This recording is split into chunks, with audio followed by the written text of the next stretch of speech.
Hello बच्चों, let's read the question. The question says, optically active isomer but not mirror image are called enantiomer, mesomer, tautomers, diastereomer. तो हमें बताना है बच्चों कि इसमें से कौन सा करेक्ट आंसर होगा। ठीक है। तो सबसे पहले बात करते हैं की कॉन्सेप्ट की concept optical isomer. Optical isomer. तो सबसे पहले यहाँ पे हम लोग देखते हैं ऑप्शन ए को। ऑप्शन ए में दे रखा है इनएंसियोमर। इनएंसियोमर्स। तो बेसिकली इनएंसियोमर क्या होता है? Object and it's non superimposable non superimposable mirror image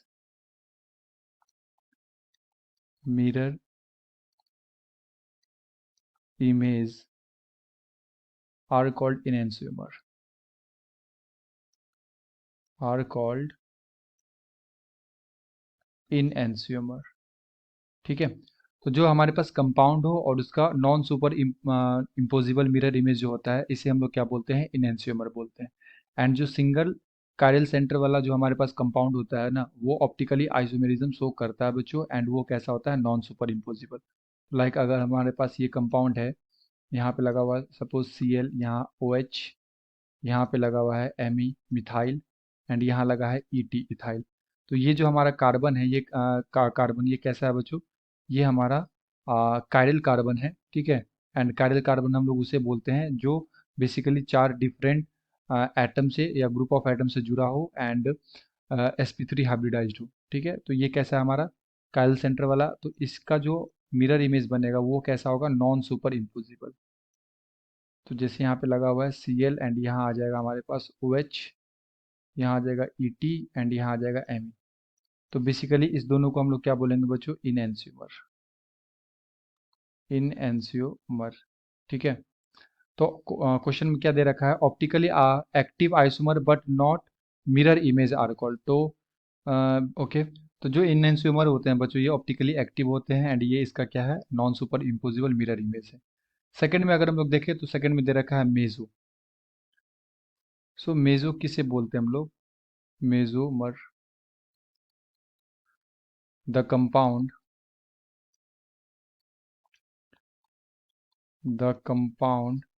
in which plane of symmetry POS and center of symmetry COS is present is known as mesomer। Mesomer. Okay. And diastereomer किसे बोला जाता है बच्चों? डाइस्टेरियोमर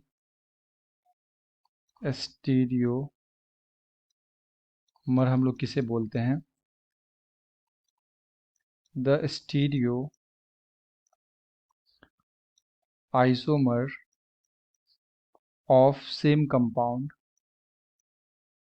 of same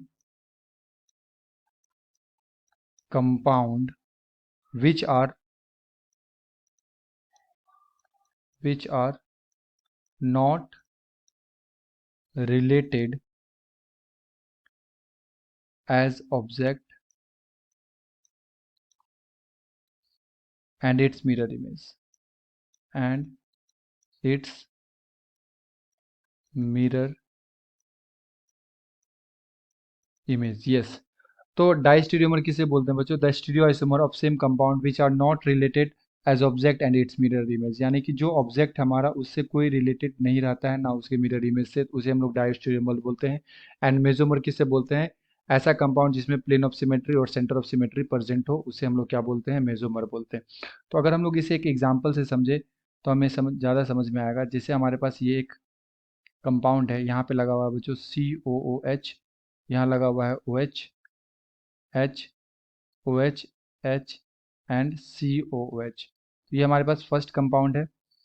and ये हमारे पास second compound है C O H O H H O H H and C O H. ये हमारा सेकेंड है एंड ये हमारा थर्ड कंपाउंड है। यहाँ पे लगा हुआ है सी ओ एच एंड यहाँ पे O H H H and O H C O H. ठीक है, तो अगर हम इस तीनों को कंपेयर करें तो देखो फर्स्ट कंपाउंड के अंदर क्या आ रहा है, प्लेन ऑफ सिमेट्री। अगर हम लोग यहाँ से एक प्लेन ड्रॉ करें तो जो ऊपर वाला पार्ट है उसका ये नीचे वाला पार्ट हो गया, तो इसके अंदर क्या आ रहा है, प्लेन ऑफ सिमेट्री प्रेजेंट है। और प्लेन ऑफ सिमेट्री जिसके अंदर प्रेजेंट होगा बच्चों उसे हम लोग क्या बोलते हैं, मेसोफॉर्म। तो ये कैसा फॉर्म हो गया, मेसोफॉर्म। और सेकेंड और थर्ड को देखें तो सेकेंड और थर्ड में क्या है, ये एक दूसरे का मिरर इमेज है। ये एक दूसरे का क्या है, एग्जैक्टली मिरर इमेज है। ठीक है, तो सेकेंड और थर्ड जो होगा ये हमारा होगा बच्चों इन एंस्यूमर, इन एंस्यूमर। एंड फर्स्ट और सेकंड को अगर हम देखें तो देखो फर्स्ट हमारा ऑब्जेक्ट अगर है तो ये इसका अगर हम लोग ये सेकंड कंपाउंड को कंपेयर करें इसके साथ, तो सेकंड कंपाउंड फर्स्ट के साथ रिलेट नहीं कर रहा है, ना ही इसके मिरर इमेज के साथ रिलेट कर रहा है। ओके, तो पहला और दूसरा क्या हो जाएगा, डायस्टीरियोमर, डायस्टीरियोमर। तो डायस्टीरियोमर ऑप्टिकली एक्टिव होते हैं बट जो ऑब्जेक्ट होता है उससे उसका कोई रिलेशन नहीं होता, लाइक कोई मिरर इमेज फॉर्म नहीं करता है। ओके, तो देखा जाए बच्चों तो इसका करेक्ट आंसर क्या हो जाएगा, ऑप्शन डी हो जाएगा, डायस्टीरियोमर। और सी में दे रखा है टोटोमर। तो बेसिकली टोटोमर हम लोग किसे बोलते हैं, टोटोमर क्या होता है, ये एक स्ट्रक्चरल आइसोमेरिज्म होता है। एंड यहाँ पे लाइक जैसे हमारे पास एक कीटो फॉर्म है CH3 C double bond O and CH2 and H। तो यहाँ पे इसका अगर हम लोग कीटो फॉर्म का अगर हम लोग टोटोमर बनाए तो इनोल फॉर्म बनता है। तो ये डबल बॉन्ड जो है ये इधर शिफ्ट हो जाएंगे एंड ये जो एक्टिव हाइड्रोजन होता है ये ऑक्सीजन के पास चला जाएगा। तो इस तरह से इसका फॉर्म बनेगा CH3COH डबल बॉन्ड CH2। तो ये हो गया हमारे पास इनोल फॉर्म और ये क्या हो गया बच्चों, कीटो फॉर्म। तो इस दोनों में से जो हमारा कीटो फॉर्म होता है वो ज़्यादा स्टेबल होता है। ठीक है, तो इसे हम लोग क्या बोलते हैं, टोटोमर। और टोटोमर क्या है, एक तरह का स्ट्रक्चरल आइसोमेरिज्म है। ठीक है, तो क्वेश्चन में हमसे ये पूछा गया था optically active isomer but not mirror image are called. तो ये क्या हो जाएगा, डायस्टेरियोमर हो जाएगा। जो डायस्टेरियोमर होते हैं वो ऑप्टिकली एक्टिव होते हैं और ये कोई मिरर इमेज ऑब्जेक्ट के साथ कोई रिलेशन नहीं रखता है मिरर इमेज का। Okay, so the correct answer is option D. Hope you have understood it well. Best of luck. Thank you.